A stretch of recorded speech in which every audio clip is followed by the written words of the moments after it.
Baby. Grand hôtel du Boulki MD à Koudougou. Dans cet établissement hôtelier de la cité du Cavalier Rouge, Kouaman Ido est venu faire des réservations de chambres. Je vais réserver 4 chambres, dont une suite. Cet enseignant de profession a des amis qui doivent venir de Ouagadougou pour une semaine de travail. Alors, il prépare leur arrivée. Ah oui, mais il faut réserver parce que à cet hôtel-là, il faut vraiment réserver. J'ai même réservé à partir de ce soir, mais ce n'est pas sûr qu'ils vont arriver ce soir, mais on va payer cette soirée, même s'ils n'arrivent pas, parce que si on ne réserve pas, après on vient trouver que toutes les chambres sont finies. Depuis près de 3 ans maintenant, Koudougou semble la destination privilégiée des ONG et autres structures étatiques qui y tiennent régulièrement des activités. Une bonne affaire pour les établissements touristiques d'hébergement de cette capitale de la région du centre-ouest. On a 100 chambres, des fois nous faisons les plans et ça court à gauche, à droite. C'est pas facile, mais bon. Toujours, ils recommandent. Bon, on est obligé de voir nos partenaires qui sont à gauche, à droite pour les orienter là-bas, parce qu'on a fait le plan. Le grand hôtel du Boulki MD à lui seul accueille mensuellement plus de 40 ateliers selon le gérant des lieux. Si vous sortez tout à l'heure, là même, vous allez voir les véhicules là, tout autour de l'hôtel là. Il y a des moments comme ça, il n'y a pas de place. On a un restaurant moderne qui est ouvert à tout le monde, y compris les gens qui sont de l'extérieur. Les plats sont tellement abordables. Ça commence à partir de 1000 francs jusqu'à 6000, 7000 ou plus. Dans cet autre hôtel de Koudougou, le réceptionniste est également jubilant. Ses chambres sont presque toutes occupées. Et c'est ainsi, depuis l'ouverture de cette auberge en 2024, pour suppléer l'hôtel principal qui déborde également de monde en ce moment.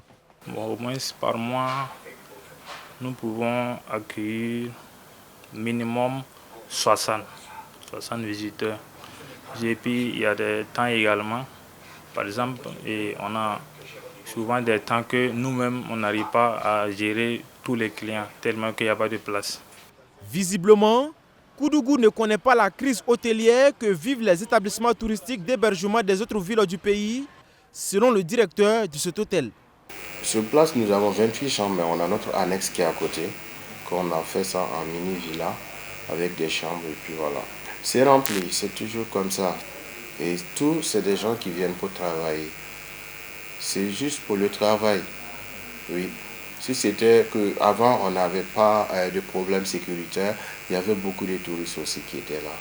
Mais actuellement, on n'a plus ça. C'est plus comme avant. Voilà. Mais qu'est-ce qui expliquerait cette ruée des populations sur la cité du Cavalier Rouge?